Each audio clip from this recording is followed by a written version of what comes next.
So welcome to Geneva 2011. Now, if the world's motor manufacturers are still facing tough market conditions, you wouldn't have guessed it for the amount of new metal on show here today. There's a huge amount to get through. In a minute we'll have a bit of a walk around, but I'm going to divide them up into the concept cars, first the production cars. Starting at the top with the supercars, we've got a new Pagani, a new Koenigsegg and a new Gumpert. And of course, it's our first chance to see Ferrari's Shock four-wheel drive estate car, the FF, in the metal.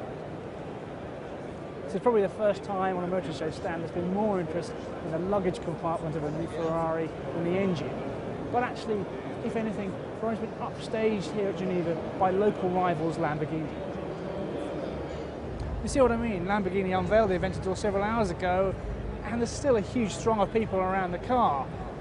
We've all heard the details of its high-tech carbon fibre chassis and its brand new V12 engine, but this is our first chance to see the car in the metal, or actually the carbon fibre. What do we reckon? Well, for me, maybe the shape is a little bit too reminiscent of the Murcielago, but in some of the detail, it just is fantastic. Let's go and have a closer look. Well, the first thing to say is I reckon if you've got a Gallardo, don't come and sit in this car, because this feels much more spectacular, much greater sense of occasion. It feels like a proper Lambo in here. If anything though, there are even larger crowds over here at the Alpha stand, and it unveiled this, the 4C. Mostly because this car came from nowhere, there was no pre-information about it. The facts are, it's a rear-wheel drive, mid-engine sports car, about 850 kilos, over 200 horsepower. They are going to put it into production. It's going to be about 45,000 euros. I think they're going to sell out in minutes. Over at the Gaydon outpost, both Aston Martin and Jag have got hotter versions of existing coupes. The awkward news for Aston though is that Jag's new XKRS is not only 50 grand cheaper than the Virage behind me, it's also more powerful.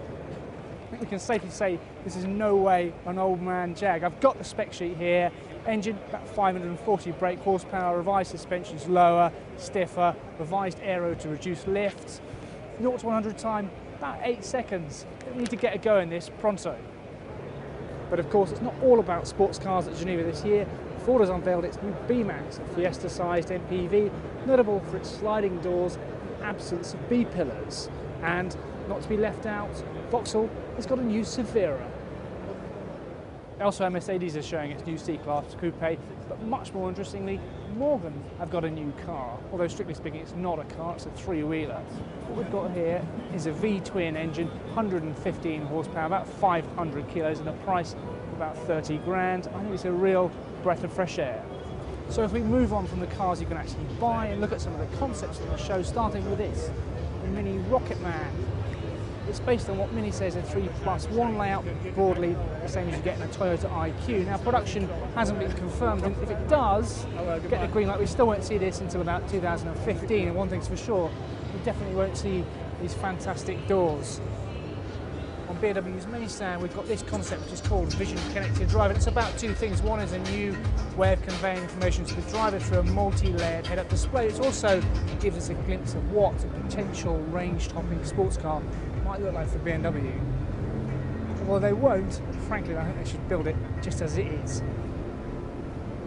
This is Mazda's Mungari concept, which is relevant for three reasons. One, because it shows a new, more assertive design language. Two, because it's powered by a new range of efficient engines called Sky Active. And three, this is in essence the production CX-5, which we'll see later this year. We're now on Toyota's rather enormous stand, where the star attraction appears to be concept of the new Yaris, and it's all well and good, but honestly, I'm not that interested in that. The car I've come to see is over here. So just to recap, the 86 is Toyota's rear-wheel drive sports car developed in conjunction with Subaru. Now, this latest version's got a slightly different front-end treatment, and Toyota tell us we'll be seeing a final production version later this year at the Tokyo Motor Show, and that when it goes on sale at the beginning of next year, it's going to be priced around the level of the VW Scirocco. Now, I think it's fantastic news to have a lightweight rear-wheel drive sports car priced at that level. As I said at the start, there's so much more to see here today than we've got time to show you, such as this concept Saab, a preview of the next Audi A3, VW's microbus, and Bertoni's take on a Jaguar. But what I've tried to show you, the cars that most interest me, and for me the star of the show has to be the Alfa. Full information on many of the cars we've seen today is contained in this week's issue of Autocar, a special edition to celebrate our 5,000th road test, which happens to be the car behind me, the Bugatti Veyron Super Sport. This special edition will be on sale for 4 weeks, or alternatively you can download a digital version from the address below.